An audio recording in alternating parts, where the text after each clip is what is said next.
मालीचा उत्साह आहे. मला असं वाटतं की मला या निमित्ताने खरं तर संधी मिळाली आहे गावागावांमध्ये जाऊन खानाकोपऱ्यापर्यंत जाऊन लोकांना भेटण्याची, त्यांचं काम बघण्याची.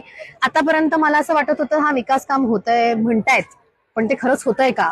तळागाळातल्या लोकांपर्यंत विकास कामाचा त्यांच्यापर्यंत ते पोहोचत आहे का, ज्यांच्यासाठी खरं तर आपण विकास काम करण्याचा प्रयत्न करतोय? तर खऱ्या अर्थाने काम पोचतं आहे हे आज प्रत्यक्ष रूपात जाऊन बघितल्यानंतर माझ्या लक्षात आलं.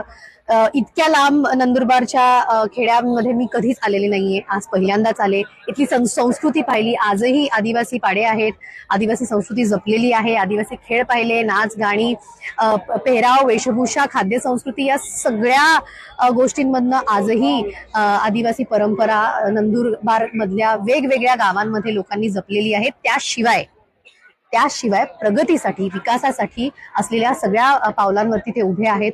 खरं तर डिजिटलायझेशनचं युग आहे. डिजिटलायझेशन शहरांमध्ये तर आपल्याला सगळीकडे बघायला मिळतोय, पण गावांमध्ये देखील डिजिटलायझेशन पोहोचलेलं आहे. एकीकडे डिजिटल इंटरॅक्टिव्ह स्क्रीन्सही बघायला मिळतात आणि दुसरीकडे आदिवासी नृत्यही बघायला मिळतात. मला वाटतं हे जे समीकरण आहे ते खूप सुंदर आहे आणि ते आपल्या नंदुरबार सारख्या जिल्ह्यातल्या गावांमध्येच बघायला मिळालं.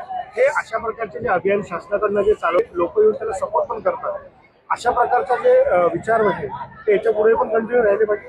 मला वाटतं कुठल्याही गावाचा किंवा समाजाचा विकास हे एका अंगाने होत नाही. आपल्याला शासन, प्रशासन, सरकार, आमच्यासारखी लोक, ज्यांचं म्हणणं ऐकायला दोन लोक येतात, जमतात, किंवा विविध क्षेत्रामध्ये काम करणारी लोक आणि समस्त गावकऱ्यांनी, समस्त समाजातल्या लोकांनी एकत्र येऊन जर का प्रगती आणि विकासाच्या पथावर काम केलं तरच विकास होईल. कुठल्या एका अंगाने ते होत नसतं.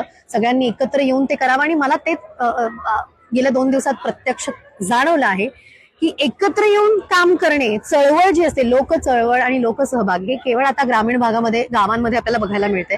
शहरांमध्ये लोक चळवळ म्हटली की फक्त इंस्टाग्राम आणि ट्विटरवरती लोकांनी एकत्र येऊन ट्रोलिंग किंवा जे काय असेल ते सोशल मीडिया पुरतं असतं. पण सोशल मीडियावर टाकून काय होत नाही. 4 लोक, 400 लोक, 4000 लोक त्याच्यावर फक्त बोलतात.